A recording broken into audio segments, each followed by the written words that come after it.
Shalom ho sa inyong lahat. Magandang umaga po at aking kayong malugod nakakatagpo dito uli sa ating palatuntunang Word Made Flesh. Sana po'y talagang dinaratnan kayo ng ating palatuntunang masaya at magandang kalagayan. Anuman pa man po ang inyong katatayuan ngayon, talaga po magiging pagpapala ang ating pagtalakayang ito sa paghahanda po natin para sa ika-5 linggo po bago dito po sa panahon ito ng Kwaresma, bago po dumating ang muling pagkabuhay ng Panginoon, yung pong mga mahal na araw. Brothers and sisters, tayo po ay maraming matututunan sa ating mga pagbabasa ng salita ng Diyos na ating marinig sa ating pagmimisa sa araw po ng bukas. Sana po yung panulat niyo at susulatan ay nariyan at nakahanda upang sama-sama tayo makapag-aral ang banal na salita ng Diyos. Sana po sa pag-unlad natin, sa kaalaman natin ng salita ng Diyos, talagang tumitingkad din ang ating pagmamahal sa Kanya. At sana po lahat kayo nandiyan sa inyong mga pamilya, lalo po yung mga may sakit dyan, tandaan niyo po, isa pong panalangin ang pinapatungkol lagi sa inyo ni Father sa ating palatuntunan ito. Binabati ko rin po mga kaparian at mga kaibigan natin, mga seminarista, mga katekista, mga tagapagpahayag ng magandang balita. Sana po ikapulutan ninyo ang ating palatuntunan ito ng mga aral. At sana po matandaan nyo kung kayo po ay talagang nabibiyayaan dito sa ating palatuntunan ito, talaga pong sabihin nyo sa amin, mag-text ho kayo. Nandiyan po yung ating mga numerong ipa-flash sa ating screen para maipaabot nyo po sa amin ang inyong napupulot dito, anong nagagawa nito ating programa. Isa hong bagay ito na makakatulong sa ating mga kasamahan dito nagtataguyod po nitong ating palatuntunan. Kaya po, ang aking bati sa inyo, Shalom sa inyong lahat.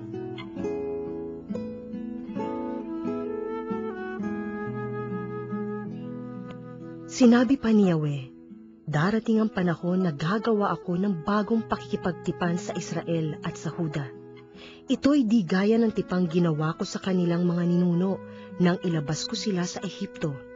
Bagamat sumira sila sa kasunduan namin, nagtiyaga ako sa kanila. Ganito ang gagawin kong tipan sa Israel.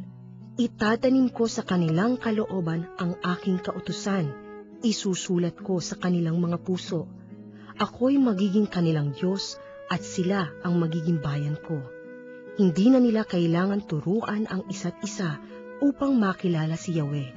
Lahat sila, dakil at hamak, ay makakakilala sa akin, sapagkat patatawarin ko sila sa kanilang maling gawain at hindi ko nagugunitain pa ang kanilang kasalanan.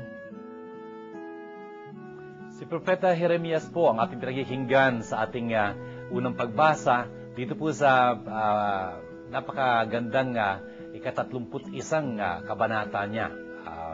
Maganda po itong kanyang sinasaad dito na talagang dapat nating maunawaan. Sabi niya, darating ang mga araw na ang Diyos ay gagawa muli ng isang bagong tipan. Bagong tipan sa sambahayan ng Israel, sa sambahayan ng Huda. Sabi niya ganyan. At ito'y ang tipang ito ay hindi magiging tulad ng tipan noong una. Tipan na talagang binaliwala at sinira ng kanilang mga magulang. Francis, importante ho yung sinasabi nitong bagong tipan. Sana ho, isaalang-alang ninyo na si Propeta Jeremias na nagsasalita in the 6th century, before Christ. Ito hong mga katagang ito na binitiwan ni Propeta Jeremias, I will make a new covenant. Tingnan nyo, nasa lumang tipan pa ho. Parang minimithi na ng Diyos na talagang gagawa siya uli ng bagong tipan. Tipan ho ako ng tipan. Wag ko kung ano na intindihan ninyo. Kasi medyo hindi ho na ginagamit itong salitang ito. Sa Biblia lang ho naririnig ka. Pero chances are, lalo na yung mga kabataan, baka hindi nila naintindihan kung ano ibig sabihin ng tipan. By the way, nung unang humpang panahon, yun yung mag-sweetheart, ang tawag doon yung mga boyfriends, ganyan, katipan, katipan. Tipanan, parang ganyan, yung how do you say, parang appointment, ganyan. The point is, tipan ho is connected with the contract, kasunduan, yung kontrata, ganyan. Importante ho na maintindihan natin. Sa English ho, it is called covenant. Covenant, ibig sabihin, pakipagkasunduan. Dito ho sa puntong ito, ang nakipagkasunduan ay si Yahweh, ang Diyos, at ang kanyang bayang Israel. No? Maraming tipan ang tinutukoy sa Biblia. Ang tawag natin sa unang bahagi ng Biblia ay lumang tipan. Hindi lang ho isang tipan yun, ang dami hong tipan. Mula doon ho sa pagkatapos ng kasalanan ng tao, for example, with Noe, gumawa ang Diyos ng tipan doon na hindi niya nagugunawin uli ang mundo. In fact, magiging palatandaan ng tipan na yun, yung bahaghari, for example. Tapos, kay Abraham, gumawa ang Diyos ng tipan na napakaganda. Gagawin niya si Abraham na talaga magiging ama at ninuno ng napakaraming mga tao, mga kaapu-apuhan, mas marami pa sa bituin sa kalangitan at buhangin sa dalampasigan. Can you imagine? Tapos uulitin yung tipan na yon kay Isaac, kay Jacob, Hindi lang iyon. Pagdating ho ni Moises, gagawa ng Diyos ang tipan uli sa kanyang bayan, doon ho sa bundok ng Sinai. At bibigay ho yung tipak ng mga batong ganyan ng kasunduan. Nandun ho yung mga commandments, yung kasunduan ng Diyos. Pagkat sinunod nyo ang aking mga kasunduan ito, ang aking mga utos ito, kayo magiging bayan ko, ako magiging Diyos nyo, ako ang bahala sa inyo. Ganun ho yung nangyari doon. And of course, lilipas ho ang mahabang panahon. Moses, for example, was in the 13th century before Christ. Ito ho si Jeremias, so many years after that, mga 700 years after that, iniuhula niya na ho, na darating ang panahon, gagawa ang Diyos ng bagong tipan. At ang maganda ho nito, ang salita ho ng Diyos na ito ay magkakatotoo sa huling hapunan. You will hear this, for example, in the Gospel of Luke. 2 beses niya ho sasabihin yun. Covenant. The new covenant. Tingnan nyo, ang tagal-tagal hong binanggit ng Diyos yun, hindi yung 2 beses. 1 beses lang ho yung pagkakamangit nito kay San Lucas. Sasabihin ni Jesus, ito ang kalis ng bagong tipan sa aking dugo. Wow! Yung hong pinangako ng Diyos 600 years before, nagkatotoo ho doon sa huling hapunan. Talagang gumagawa ang Diyos ng pakikipagkasunduan muli. Pero bago na ito. Bagong-bago to sa dugo na ni Kristo ito. Hindi na sa dugo ng mga hayop. By the way, brothers and sisters, tipan, kontrata, kasunduan, covenant, baliwala ho yun kung hindi lalagdaan. Hindi ho ba ganun yun, mga kontrata? Kahit ang ganda-ganda sinasaan ng kontrata, pagka hindi na nilagdaan, pambalot lang ng sinapa. Pagka nagkataon, walang silbi. Yun nga ho, yung kontrata laging pinipirmahan. Paano ang pagpipirma dun sa kasunduan sa pagitan ng Diyos at ng bayang Israel? Sa pagitan ng mga dugo ng mga hayop na iniaalay bilang sakripisyo. Pero pagdating ng Panginoong Jesus, hindi na dugo ng mga hayop ang gagamitin, kundi dugo niya mismo. Kaya nga sasabihin niya, ito ang kalis ng aking dugo ng bagong tipan sa aking dugo. Brothers and sisters, yun ho nga ibabayad ni Jesus na tubos sa atin yung kanyang dugo. Sasabihin ho ni San Pedro, 1 Peter chapter 1 verse 18 and 19, sasabihin niya, alalahanin ninyo kung paanong itinubos kayo ng Diyos sa buhay na walang kapararakang pinamana sa inyo ng inyong mga ninuno, hindi sa pamamagitan ng mga bagay-bagay na kumukupas tulad ng pilak at ginto, kundi sa pamamagitan ng kamahal-mahalang dugo ng walang bahid at walang dungis na kordero ng Diyos. Brothers and sisters, ang ating Panginoong Jesucristo. Yun ang ipambubuwis niya sa atin. Brothers and sisters, tingnan nyo, itong bagong tipan na ito, sabi ni Jeremias, ay hindi tulad ng tipan na ginawa ng Diyos sa kanilang mga ninuno na binaliwala naman, na talagang sinalungat, hindi sinakatuparan. Kung kaya nga, ang daming parusang ginawa sa kanila pagkatapos noon. At sinasabi dito, pagdating ng panahon, yung ang Diyos ay gagawa nitong tipan na ito na isusulat niya hindi naman sa mga tipak na bato, kundi sa puso na ng mga taong ito. Brothers and sisters, look at that. Yung bagong tipan na ito ay isusulat ng Diyos, yung batas niya doon sa kanilang mga puso. Isusulat ng Diyos sa kanilang mga puso. At sa pamamagitan ng pakikipagtipan na yun, kasunduan ng Diyos na yun, sila'y magiging kanyang bayan at siyang kanilang magiging Diyos. Brothers and sisters, at ang sinasabi pa dito, nakapagtataka to, mula dun sa panahong yun, hindi na mga ngailangan ang tao ng mga taong magtuturo sa kanila, you know.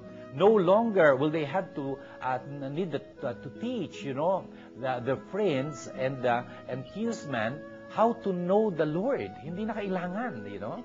Bakit? Kasi nakasulat na yun sa kanilang mga puso. Paano gagawin yun ng Diyos? Sa pamamagitan ng Espiritu Santo. Ang Espiritu Santo ho, na binubuho sa ating mga puso, siya ho ang talaga magtuturo sa atin, you know? Siya maggagabay sa atin tungo sa buong katotohanan, magpapaalala sa atin ng tinuturo ni Jesus, ng talagang magsasaad sa atin ng mga bagay na darating. Yun ang sasabihin ni Jesus na magiging papel ng Espiritu Santo. At ang ganda-ganda ho ng bagay na sinasabi dito ni Jeremias sa dulo nito. Sinasabi na dito, they shall know me, you know, from the least to the greatest. Lahat ho, makikilala ako. You know?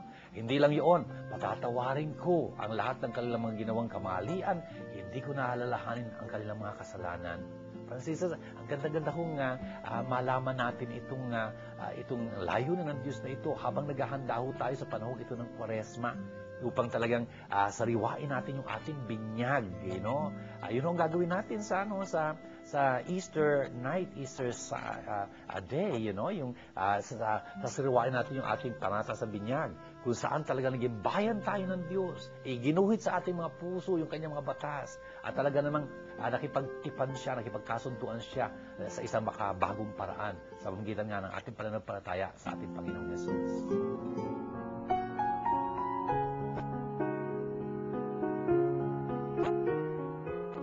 Noong si Jesus ay namumuhay rito sa lupa, siya'y dumalangin at lumuluhang nagsumamo sa Diyos na makapagliligtas sa kanya sa kamatayan. At dininig siya dahil sa lubusan siyang nagpakumbaba.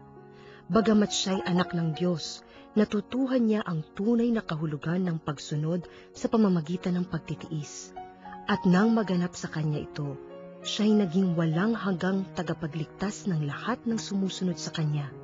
Minarapat ng Diyos na siya'y gawing dakilang saserdote ayon sa pagkasaserdote ni Melkisedek. Ito pong ating narinig na pagbasa mula sa sulat sa mga Hebreyo ho.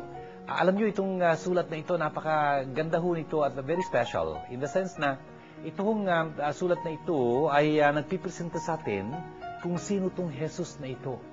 At ang presentasyon ho tungkol kay Jesus ay na siyang ating dakilang pari. Yung pari ho, padre, no po. Yung hong priest, yung salitang priest ho galing sa Griego, the elder, you know, the elder one.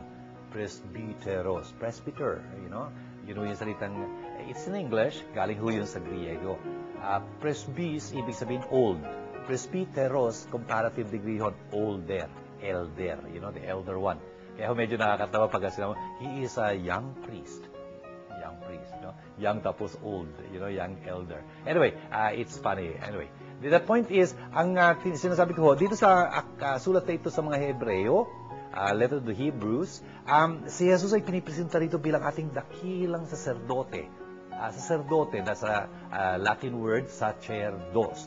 Yung nangangasiwa sa banal na paghahandog. Parang ganyan, you know? Kaya nga ho, sa Espanyol, sacerdote. Sacerdotal, ganyan.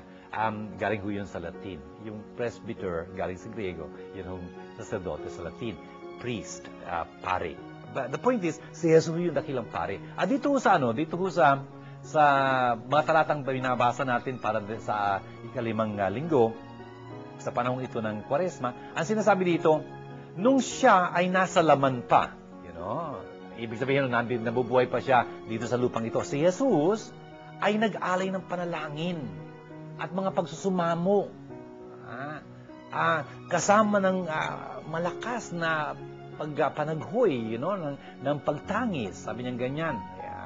At you know, mga luha sa pwedeng magligtas sa kanya, to the one who is able to save him from death. Sino yun? Ang Diyos. Wala naman iba pwede magligtas sa atin mula sa kamatayan, no? Lahat naman namamatay. Ang sabi dito, at dininig siya, you know, dahil sa kanyang pamimintuho. Ganyan. Francisers, napaka-importante yung bagay noon. Si Jesus ho, talaga naman sa ibang ebanghelyo, makikita nyo, nagdarasal siya. At kung minsan, magdamag ang nagdarasal. Pero anak siya ng Diyos. Yes, anak siya ng Diyos. Hindi niya kailangan magdasal dahil Diyos siya. Pero hindi tao rin siya. Kung kaya bilang tao, nagdarasal at kinakailangan niya yung dasal na yung panalangin, yung talas-taas ang yun sa Diyos, yung pakipag-ugnayan niya sa Diyos na yun. Bakit? Marami siyang gagawin. At hindi laging madali. In fact, sasabihin dito sa ating pagbasang ito, he will learn obedience kahit na siya'y anak ng Diyos, matututunan niya ang pagsunod sa pamamagitan ng kanyang mga dinanas na paghihirap. You know? Son though he was, he learned obedience from what he suffered. Sister, napakahalaga hong bagay nito, you know, na matutunan natin kay Jesus, na tayo rin, marami tayong daranasin sa buhay nitong mga pagsubok. Talaga yung tao hindi susubukin, hindi maghihirap, hindi papanganak yun, you know. Alam natin sa buhay na ito, may daranasin tayong hirap. Salamat sa Diyos. Bakit Kasi nagpasalamat pa ako sa Diyos. Ang sabi ni Santiago, ang sabi niya, rejoice when you got to suffer things. Bakit? Kasi pagka sinusubok ka, nagiging mas ganap ang iyong pananampalataya. Totoo naman yun. You know? Hindi yung sa ating pag-aaral, hindi ka pwedeng mag-graduate sa next level o mag-graduate from elementary to high school to college, kung hindi ka dumaan muna na examination sa mga pagsubok, ng mga tests. You know? Ganun yun. Kung kaya nga, salamat doon sa mga pagsubok na yun, talaga namang nagiging mas ganap tayo. And I told you already, I like to repeat it, when we pass through testing, through difficulties, through trials, through sufferings, and we overcome that, God will always help us to overcome that. God is faithful. He will not allow you to be tested beyond your power to endure. Tapat ang Diyos, bigyan ka tayong tulutan subukin ng higit sa inyong mga kakayanan. Totoo yun. Kapag napanaigan natin yung mga pagsubok na yun, we are better persons. Talaga mas magagaling tayo at matuwid tayong mga tao. Bakit? Mas malawak ang ating karanasan, mas magiging maunawain tayo, mas magiging mapagpasensya tayo, mas magiging mapagtiwala tayo sa Panginoon, mapagdasal tayo. Ganun yun, we became a better person. Yun nga dun sa mga pagsubok na yun, talaga naman, matututunan natin kung paano tayo dapat talagang sumunod sa Diyos. At ang maganda nito, gagawin si Jesus dahil naging masunurin siya sa Diyos. Salamat sa kanyang mga pagdurusa. Naku, naging ganap siya. He was made perfect. Talaga, naging ganap siya. At dahil naging ganap siya, ano nangyari? Ngayon, He becomes the source of eternal salvation for those who follow Him. Tingnan niyo yun, ang ganda-ganda bagay nito. Si Jesus sinubok. You know? Kaya doon sa pagsubok na yun, natuto siyang sumunod sa kalooban ng kanyang Ama. Kung kaya naman, dahil doon sa kanyang pagsunod na yun, talaga naging perfecto siya, naging ganap siya, talaga naging kalugod-lugod siya sa Diyos, naabot niya yung dapat niyang abutin. Perfect yun ang ibig sabihin ng perfect. Perfectio, ibig sabihin, done through and through. You know? Maganda yun sa Griego, teleos. Telos sa Greek, ibig sabihin end. Teleos, ibig sabihin yung umabot sa dulo.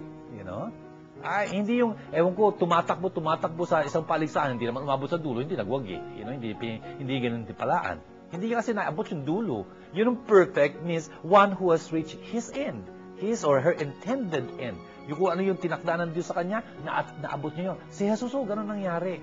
Dahil nagdusa siya, naging masunurin siya, ayun, naabot niya yung pinapaabot sa kanya ng Panginoon. At dahil naabot niya yung pinapaabot sa kanya ng Panginoon sa pagitan ng pagdurusa niya sa krus, namatay siya doon at muling nabuhay. Siya ngayon ang pinanggagalingan ng kaligtasan para sa atin na sumusunod sa Kanya, na obey Him, nakikinig sa Kanya. You know? By the way, obey, the word obey, obedience, is from audience.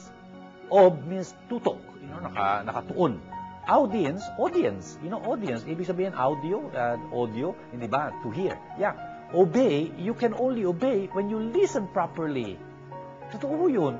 Kasi kunyari, Jerry, halika nga, sandali. Maglalaro po. Hindi, sandali lang. Pabibilin ko lang ng suka. Ayun, pinabibili si Jerry ng suka kasi magpapaksiw ata yung nanay. Pinabili siya, binigyan siya ng bote, tapos yung pera, takbo si Jerry sari-sari sa store sa kanto. Pag-uwi niya, pinalo ng nanay. Bakit? Ang dala patis. You know? Teka muna, suka pinabibili, patis. Akala ko ba sumunod? Hindi sumunod. Akala ko ba tumaw? Hindi sumunod. Bakit? Hindi nakinig mabuti. Tingnan nyo? Importante, to obey means to listen carefully. Brothers and sisters, sana matutunan natin to kay Jesus. Siya rin natutong at talagang maging masunurin sa pamamagitan ng kanyang sinapit ng mga pagdurusa. Yung mga pagdurusang yun, ginawa siyang talagang ganap na ganap. Tuloy naging how do you say, pinanggagalingan ng kaligtasan para sa ating nakikinig sa kanya at sumusunod sa kanya. Pero nagawa niya ho yun. Bakit? Nanalangin siya. Yung umpisa ng ating pagbasa. Nanalangin siya. Tayo rin ho, kailangan nating manalangin. Kailangan nating manalangin.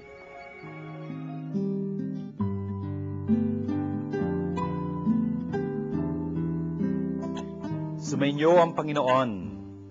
Ang magandang balita ng Panginoon ayon kay San Juan. Kabilang ang ilang Griego sa mga pumunta sa pista upang sumamba.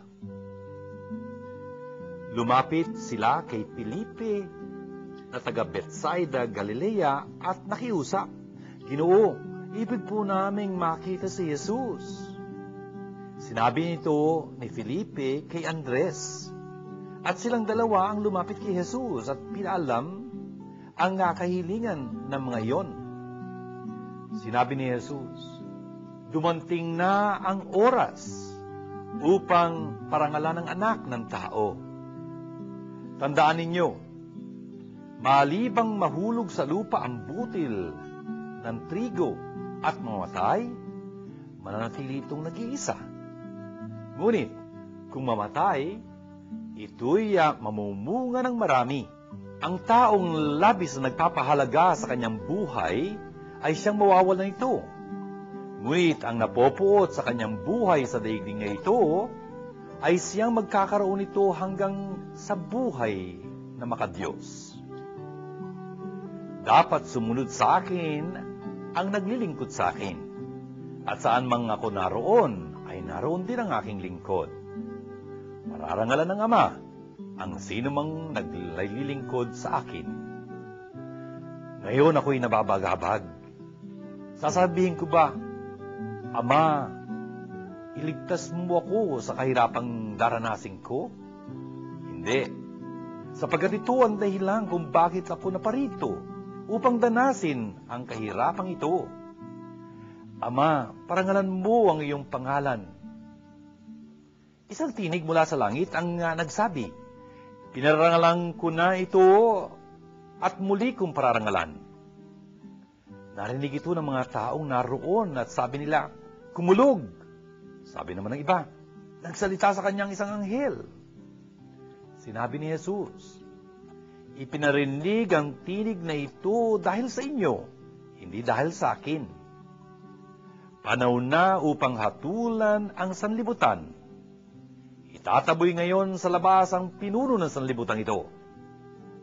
At kung ako'y maitaas na, ilalapit ko sa akin ang lahat ng tao." Sinabi niya ito upang ipakilala kung paano siyang mamamatay. Ito mga kapatid, ang magandang balita ng ating kaligtasan.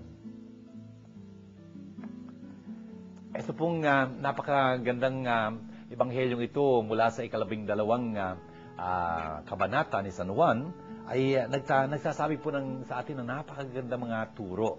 Tingnan nyo, dun daw sa kapisahang iyon, may dumating na mga Griego para sumamba. Ano bang kapistahan tinutukoy dito? Yun ang kapistahan ng Passover. Yung Paskwa ho.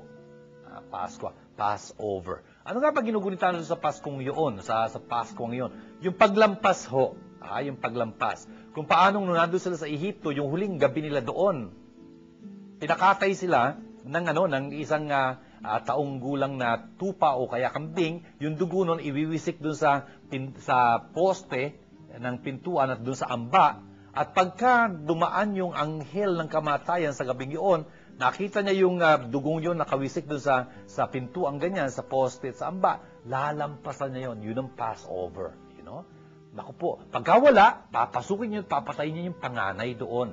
Panganay ng tao at ng hayop. Malagim ho yung gabing yun. Ang dami hong patay. Bawat pamilya ho ng mga Ehipsyo, may patay sila. Grabe ho.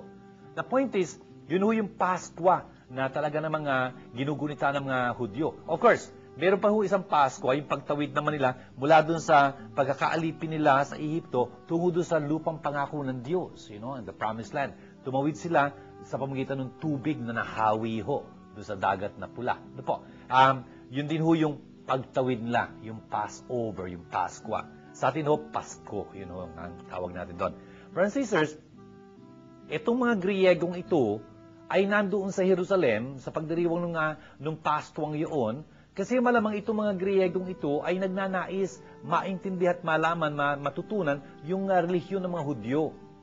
They were those people who wanted to really embrace Judaism.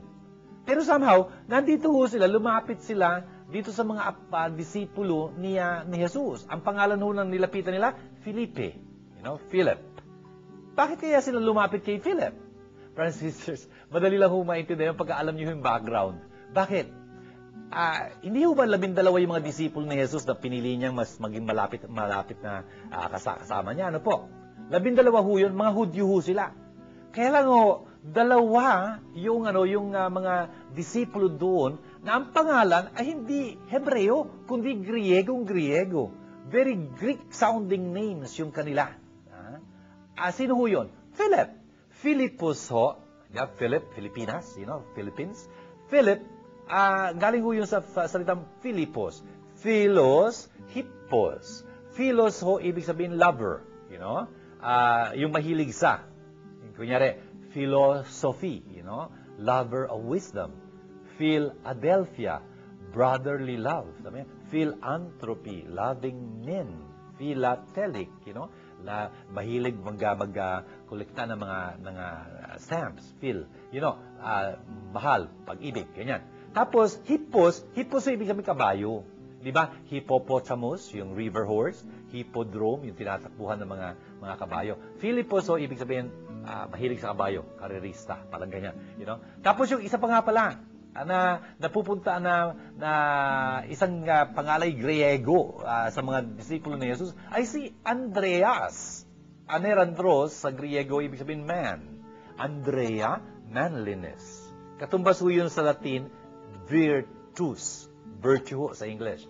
Viri in Latin means man. Di ba virile, manliness. Anyway, Felipe tsaka Andres. Bakit sila nilapitan ng mga Griego? Yung pangalan nila, Griego eh. Kunyari, nasa New York ka, nawawala ka. Tapos, meron ka narinig, tinawag, hoy, Liwayway, halika nga dito. Hoy, narinig mo, pangalan niya, Liwayway. Malamang ito ka pupunta kay Liwayway kasi Pilipino ka. Alam ko, Liwayway, Pilipino yun. Yung pangalan niya, Pilipino, kahit nasa States siya. Anyway, yun nga ho, dito rin, Hebreo tuma ito, pero ang pangalan mo ito isa, Felipe. Griego. Kaya siya nilapitan. Anyway, ano sabi nila kay Felipe? Gusto po namin makita si Jesus. What a beautiful request. We would like to see Jesus. Brothers and sisters, sana tayo rin, ganun tayo, no? We like to see Jesus. Brothers and sisters, kahit na 4 ang mata ninyo, hindi nyo na makikita si Jesus. Makikita lang ho natin si Jesus sa pananampalataya. Kung meron tayong pananampalataya, makikita natin siya. Lalo na sa Eucharistia, the mystery of our faith. Yun hostyang yun na kanina'y alay-alay natin, yung alak na yun, pagkatapos ng konsagrasyon, si Jesus ho yun. This is my body, this is my blood. Kung kaya nga pagkatanggapin natin sa komunyon, the body of Christ. Yun nga ho, si Jesus nung tinatanggap natin, sabi natin, Amen. That's correct. That's true. I believe that. Ibig sabihin ng amen natin doon. Brothers and sisters, makikita lang ho natin si Jesus doon ho sa hostyang yun kung may pananampalataya tayo. Kaya nga, it's the mystery of our faith. Brothers and sisters, yun nga, we would like to see Jesus. Sana ho gustong-gusto natin makita si Jesus. Hindi ho natin makikita si Jesus kung hindi natin nais makita si Jesus. Kahit na nasa harapan pa natin si Jesus, mapagkakama natin siyang iba. Pero kung may pananampalataya tayo, makikita natin si Jesus. Makikita natin si Jesus sa kanyang eklesiya. Makikita natin si Jesus sa mga dukha. Makikita natin si Jesus sa kanyang salita. Yun nga ho we want to see Jesus. That's beautiful. Hindi ho bibiguin ni Jesus yung ganung pagnanais. Ano nangyari? Nagpunta si Felipe kay Andres. At magkasama sila ni Andres na pupunta kay Jesus. Ewan ko, Philip and Andrew was the brother of Peter, no po, magkakaibigan itong mga ito you know? And pareho silang Greek-sounding names, as I told you. And these are Greeks that they are going to introduce to Jesus. Yes, brothers and sisters, introduced to Jesus. Tingnan nyo, itong dalawang mga disipulong ito, ang magdadala dito sa mga Griegong ito at ipipresenta kay Jesus. And by the way, sa Gospel ho ni John, mukhang itong si Andres na ito, talagang the great introducer, you know? Tingnan nyo, dito ini-introduce niya itong mga Griegong ito kay Jesus. Tapos ho, doon sa chapter 6 ho, nasa chapter 12 na tayo, sa chapter 6 ho, nung gagawa ng himala si Jesus para doon sa 5,000 yun, anong gagawin ni Jesus? Kailangan niya ng tinapay. Sino magdadala ng tinapay? Yung batang maliit ho, you know? Sino magdadala ng batang maliit kay Jesus? Si Andres na naman, you know? And of course, even before that, in chapter 1 of John, makikita natin itong Andres na ito, isa siyang disipulo ni Juan Bautista. May kasama pa siyang isa. Sino nga ba yun? Wala akong pangalan eh. Siguro si John yon. Anyway, ito si Andres na ito, ano mangyayari? Susundan niya si Jesus kasi sabi ni John the Baptist, "Behold the Lamb of God who takes away the sin of the world." Pagkatapos nung susundan ni Andres si Jesus, pagkatapos nung kinahaponan yun, babalik si Andres sa bahay nila. Anong gagawin niya? Dadalhin niya naman si Pedro, si Simon, na kanyang kapatid, kay Jesus. Andrew was a great introducer. Lagi ko siya magpapakilala ng mga tao kay Jesus. Sana ho tayo Andres din, you know? Sana tayo mga taong magpapakilala sa mga tao kay Jesus, papakilala kay Jesus sa mga tao. We hope we will be like that. The point is, at this juncture, sasabihin ni Jesus, dumating na ang oras. Brothers and sisters, yung oras na yun, napaka-importante po para kay Jesus. Hinihintay-hintay niya yun. Hinihintay-hintay niya yun. Di ba doon sa Cana, nung gumawa ng himala ng tanda si Jesus, tanda akong tawag din John dito sa mga himala ni Jesus hindi nga ba't, ang sabi niya kay Mary, nung hinihingi ni Mary yung tulong niya, you know, wala na sila, naubusan na silang alak. Tapos sabi ni Jesus, ano naman to para sa atin at sa iyo, ginang? Sabi niya nga, hindi pa dumarating ang oras ko. Yung oras kong yun, ang Diyos Ama ng takda, at hindi humaapura yun kung tutuusin. At ihintayin ni Jesus yun. Ano yung oras na yun? Oras ho ng kanyang pagdurusa. Yung kanyang pagdurusang yun, oras din ng kanyang pagluluwalhati. You know? Pagiging luluwalhatiin ho siya doon sa oras na yun ng pagdurusa. Kaya nga sabi niya dito, the hour has come for the Son of Man, eto si Jesus yun, to be glorified. You know? Sabi niya, pagka isang butil ng mais, ano po? Pagka nilagay mo yung butil ng mais na yun sa isang garapon, you know? Ano mangyayari doon? Ano gusto mong mangyayari doon? Nasa garapon. Di wala. Manatili siya mag-isa. Pero itanim mo yun sa lupa, you know? Makikita mo, sisibol siya. At pag sibol niya ngayon, pagdating ng panahon, magkakaroon siya ng uhay. Tapos, yung uhay niya, marami doon uling butil ng mais. Yun nga eh. When it dies, it fructifies. Brothers and sisters, that's the mystery of life. You got to die to yourself in order to bear fruit.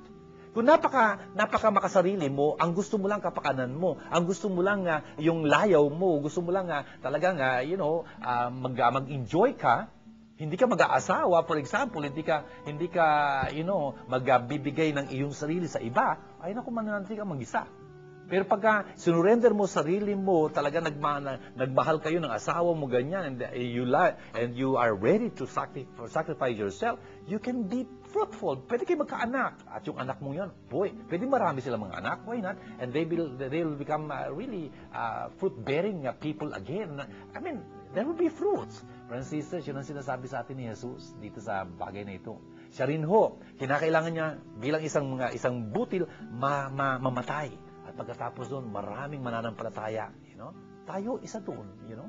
Nagpapasalamat po tayo kay Jesus na talagang ganun nangyayari. Friends and sisters, tingnan nyo dito sa pagbasa natin ito na sinasabi sa atin ni Jesus dito na hinahatulan itong prinsipe ng mundong ito. Ano ho ito eh? Itong pagtutunggali ito talagang this is a real battle between Jesus, the Prince of Peace, the King of Peace, and the Prince of this world, you know? Talagang away to, yung prinsipe ng mundong ito na talaga namang ang ibig niya ibulid tayo sa impyerno, naghahanap siya ng damay, talagang mapawalang hanggang maparusahan tayo doon. Pero sabi ni Jesus, hinahatulan na, ang tinataboy ngayon, itong prinsipeng ito ng mundo. Brothers and sisters, yung hinahatulan na yung mundo. Akala ba God so loved the world? Ngayon, hinahatulan na itong mundong ito. Brothers and sisters, in John, there are two kinds of world. Yung cosmos, yung world. World that God created. It's beautiful, And the world of evil that is against God, against Jesus. Yun ho yung pananaigan ni Jesus. Brothers and sisters, ang sabi ho dito ni Jesus, kung ako'y maitaas na, ilalapit ko sa akin ang lahat ng mga tao. Lahat ng mga tao. Brothers and sisters, yun ho mangyayari kay Jesus. Itataas siya. Itataas nga siya sa krus. Itataas siya sa krus. Tulad nung narinig natin isang linggo.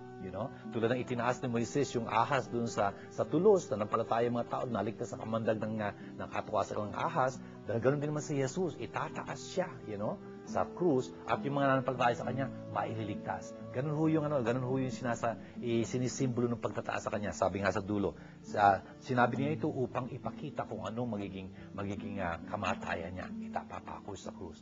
Francis, nagpapasalamat ho tayo sa Panginoon na tayo rin nakapananampalataya sa kanya. Dahil ibig natin siyang makita. At nagpakita siya sa atin na nampalataya tayo tuloy sa kanya. Sana ho, huwag tayo matakot pagka kinakailangan natin magdusa. Kapag pinapangatawan na natin kasi yung turo niya at utos niya, hindi ho madali yun. Pwede ho tayo magdusa talaga. Pero sa pagdurusang yun, magbubunga ho yun ng sagana. Siguro yung iba rin mga tao makapananampalataya pa kay Kristo at lalaganap po itong pananampalataya. Ito ho yung layunin ng Word Made Flesh na maisambulat ito, maibahagi itong salita ng Diyos na ito, makilala natin si Jesus ng mas lalo, makilala natin tuloy ang Ama at magkaroon tayo ng buhay Diyos. Tayo po natutuwa na tayo pinunglakan ng ating kaibigan si Evelyn Tolentino po, si Ebot, upang maging ating panauhin sa ating yugtong ito ng Word Made Flesh. Siya po ay isang housewife with 2 kids, 15 and 22 years old. Siya po ay nakapagtrabaho abroad sa Kuwait. Tapos siya po ay member ng household leader po siya ng Couples for Christ. Siya po ay uma-attend din ng Bible study doon po sa Makati o kaya sa Greenbelt pagka Tuesday or Wednesday. Natutuwa po ako na nandito nga si Ebot. Ebot, good morning. Good morning po, Father. And thank you for coming to join us here. Ebot, I think ang yaman-yaman itong ating narinig na mapagbasa, hindi ba, no? Gusto ko lang tanong sa iyo, for example, may pagka-Andres ka ba? Ibig sabihin, si St. Andrew tulad doon sa Gospel, he was the great introducer, sa ibang istorya, meron ka bang naipakilala kay Jesus? Yes, Father. Number 1 yung husband ko. Really? Yes. Oh, by the way, baka may gusto kang batiin. Yes, I'd like to say hi to my husband, Ed, dun sa dalawa kong anak, kay JR, tsaka kay Alexis, as well as my friends in Christ, kay Sister Marvy, Brother Allen, and Brother Little. Very nice. Makakilala ko ata yun. The point is, napakilala mo si Ed. What do you mean? Kasi there was a time in his life na hindi naman siya actually na ayaw niyang maging yung wholehearted dun sa kanyang pagsisimba or pagiging Katoliko. Tapos ano nangyari? Then, suddenly, sinabi ko sa kanya, let's try to join the Couples for Christ. At first, hesitating pa siya. But then, na-convince ko rin siya na to attend. And then, I was so happy na nung time na tinanggap niya si Lord Jesus Christ sa buhay namin, na up to now, hanggang ngayon, hindi namin akalain na maging unit leader kami. Since when was this? This was 1999, September 1999. Oh, that's quite a long time already. Mga 5 na taon, ano? Very nice. Yung sa buhay mo naman, Ebot, yung panalangin, meron bang papel yun sa buhay mo? Opo, napakalaking bagay po nito para sa akin. Kasi this is one way of communicating to God. na binubuhos ko po yung bukal po sa kalooban ko, yung samba ko sa Kanya, paghingi ko ng tawad, at saka yung mga kahiling niya. You have po. a prayer time, you say, in Yes. your daily life? Opo, meron Usually when? at night, meron po. At saka in the morning. Okay. Maganda yung sinabi mo, Ebot, na ang prayer, ang panalangin, yung pakipag-ugnayan sa Diyos na yan, dapat pumubukal sa kalooban, ano, mula sa puso. Kasi pwede kang nagdarasal lang ng, para pang rote memory, no, memoryado, para kang parot, you know. Nag-aama namin ka, nag-rosaryo kung saan mo, kaabot dito, kaabot doon, or something like that. That's very nice. It should be, a real expression of yourself, no? Yung panalangin nga, sabi nila, ay ang pagbibigay tinig natin sa ating pananampalataya, sa ating pag-asa, sa ating pag-ibig, sa Diyos na talaga nagmamahal sa atin. That's very nice, ano? Sa buhay mo ba, Ebot, yung tipan, yung covenant, meron ba kahulugan yun sa'yo? Opo, meron. What do you mean? Malaking bagay po to kasi parang ito yung parang promise mo sa Kanya. Aha, na very nice. gagawin. That's a very good word to use. Yung promise. Pero hindi lang promise to be broken, ano? Matinding promise to, covenant ang tawag dito eh. Nakagawa ka ba ng covenant with God? Yes, I made a covenant before dun sa Couples for Christ na Okay. mayroon pong nakalagay doon na I have to say my prayers every day. I have to do good to everyone. I have to a lot Avoid of things. evil, I suppose. Mga Tapos, what wrongdoing. about the Word of God? Pati po yun, reading the scriptures. I have to read it daily. Lord. Do you have a daily Bible time? Yes, meron po. Saan mo na itatapat yon?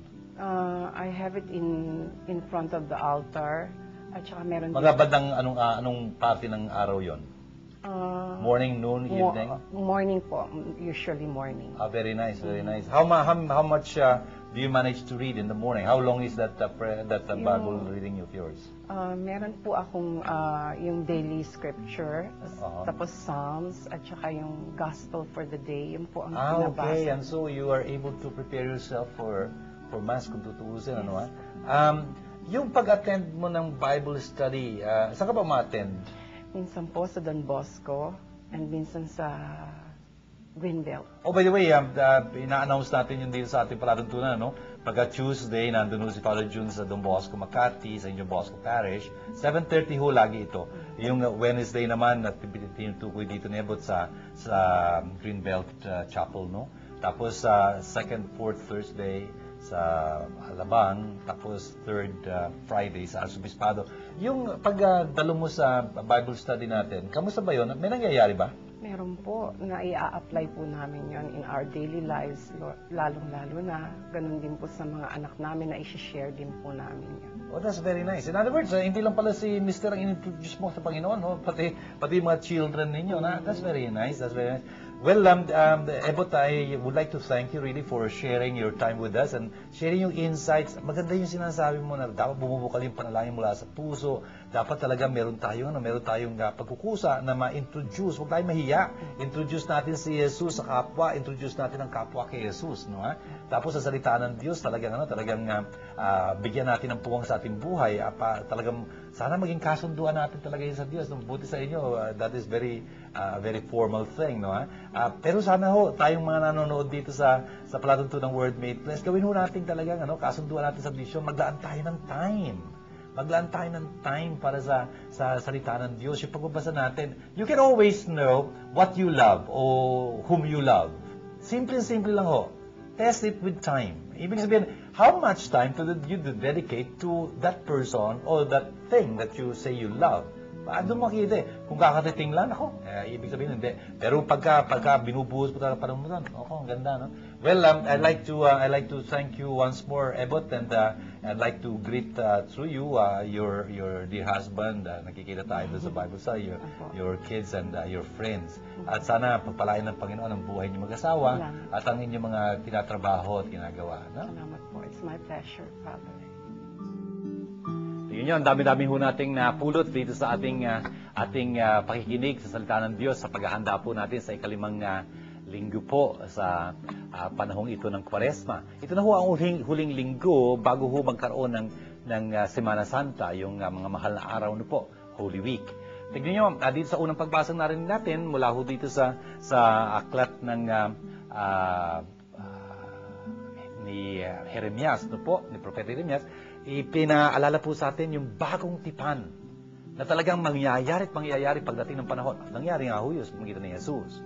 Bagong tipan ho na makipagkasunduan uli ang Diyos sa atin. At yung kasunduan yon, hindi na sa tipak na bato isusulat, kundi sa ating mga puso. Pasalamat po tayo sa binilagay sa ating mga puso na kasunduan ng Diyos. By the way, pinapahiwatig din ho nito yung ating konsyensya.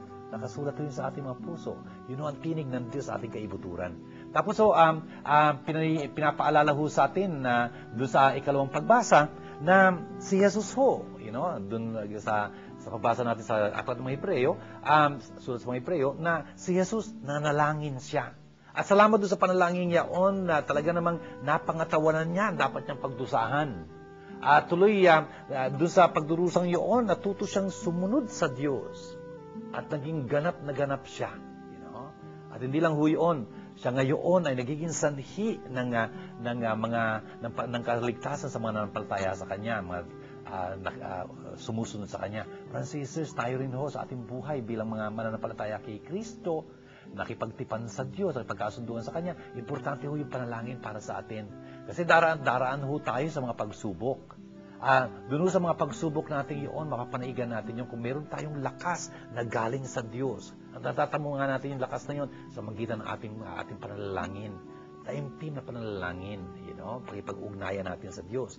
At by the way, brothers and sisters, tingnan nyo, ang salita ho ng Diyos at dapat umpisa ng ating panalangin. Bakit? Kung ang panalangin ho, pakipagkomunikasyon sa Diyos, tandaan natin, ang Diyos ho nang papasimuno ng panalangin yun, ang pakipag-usap sa atin.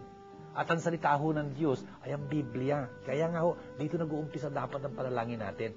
At tumutugon tayo sa Kanya na narinig natin. Tulad ho nitong ating mga pagbasang na narinig ngayon, siguro mas nauunawaan natin ngayon. At ngayon, pwede tayo makipag-dialogo na sa Diyos base ho dito sa ating nabasa. Gagawin ho natin to sa maya-maya.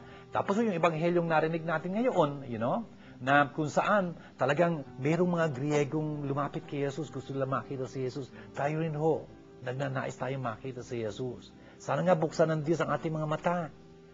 Talagang patindihin niya yung ating pananampalataya para makita natin si Jesus kung saan natin siya makikita dapat. Sa kanyang eklesiya, sa mga sakramento, sa kanyang Biblia, sa mga tao, mga ating kapwa, lalo na yung ating mga nangangailangang mga kapwa. Brothers and sisters, wag ho tayong matakot. May mga pagdurusa tayong daraanan, pero yun ho ang magdadala sa atin sa buhay. Ang isang butil na hindi itatanim, manatili mag-isa. Pero pag itinanim na matay, magbubunga. Gawin po natin panalangin ang ating narinig na ito sa ngalan ng Ama at ng Anak at ng Espiritu Santo. Amen. Abba, mapagmahal naming Diyos at Ama, salamat po marami sa inyong pagpapaalala sa amin na talaga namang nakikipagtipan kayo, nakikipagkasunduan kayo sa amin. Salamat po. Ibig namin talagang tulungan nyo kami. At nanalangin kami ngayon sa inyo na talagang mapangatawanan namin ang aming mga pangako sa inyo. Tulad ng kayo'y tapat sa amin, sa inyong mga pangako. At sana nga po talagang tulungan nyo kami na laging hanapin si Jesus. Laging ko nyo kaming pagpalain ng mas malalim na kaugnayan sa Kanya. Upang sa mga pagsubok sa buhay na ito, hindi kami masiraan ng loob. Kundi talaga maging tulad ni Jesus na dumaranas ng hirap, pero mas nagiging ganap, mas napapalapit kami sa inyo, nagtatamo ng kaligtasan. Tinataas po namin sa inyong lahat ng mga humihiling na aming panalangin, lalo na po yung mga may sakit, nalulumbay, namimigati sa pagyaon ng kanilang mga minamahal sa buhay, yung pong mga may problemang kinakaharap, may mga pagsubok na dinaraanan. At lahat pong ito ay aming hinihiling sa inyo kasama ng aming Birhen, alang-alang kay Kristong aming Panginoon. Amen. Sumainyo ang Panginoon. At pagpalain kayong masaganang ng makapangyarihang Diyos, Ama, at Anak, at Espiritu Santo. Amen. Sana po naging pagpapala talaga ang ating palatuntunan sa inyo. At sabi ko nga sa inyo, sumulat po kayo, mag-text kayo sa ating palatuntunan para mapaabot nyo ang inyong mga kahilingan at ang inyong napapala dito sa ating pag-aaral na ito ng banal na salita ng Diyos. Hanggang sa muli po, pagpalain kayo lagi at subaybayan ng Diyos. Shalom sa inyong lahat.